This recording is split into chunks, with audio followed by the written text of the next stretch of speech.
ఈ ఆక్షేపణ చేసే వాళ్ళ మతాల్లోకి వెడితే అమ్మయ్య కన్యకకి పిల్లలు పుట్టడం ఏమిటయ్యా అని అడిగితే దానికి ఏమిటి సమాధానం?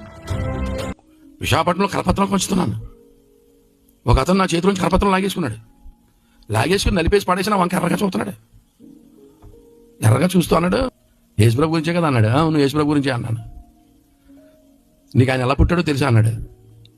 ఎందుకు తెలియదు తెలుసా అన్నాను. చెప్పి అలా పుట్టాడు అన్నాడు. కన్య మరియ పరిశుద్ధాత్మ ద్వారా గర్భం ధరించి యేసుని కన్నది అన్నాను. నీకేమైనా మెంటలా అన్నాడు. యా అన్నాను. పురుషునితో సంబంధం లేకుండా పిల్లలు పుడతారా అన్నాడు. నేను అన్నాను, మనుషులకైతే అసాధ్యం కానీ దేవునికి సమస్తము సాధ్యమే అన్నాను. ఇటువంటి పిచ్చి పిచ్చి కథలు ఎప్పుడు నమ్మకం, అదంతా అబద్ధం, ఇక్కడి నుంచి వెళ్ళిపో అన్నాడు. నేను అన్నాను వెళ్ళిపోతాను కానీ వెళ్ళిపోయే ముందు ప్రశ్న అడుగుతాను, సమాధానం చెప్పాను. ఏంటో అడిగా అన్నాడు. కర్ణుడు ఎక్కడి నుంచి పుట్టాడు అన్నాను. చెవులోంచి పుట్టాడు అన్నాడు. చెవులోంచి పుడితే గర్భసంచి గోబలో ఉందా అన్నాను. ఆడికి మెంటలో వచ్చేసింది. గర్భసంచి గోబలో ఉంటే ఇంత అయిపోతా గోబా. ఇప్పుడు గర్భవతి మొహం చూస్తే బిందంత మొహం వేసుకుని చచ్చిపోమా అన్న దాబుని.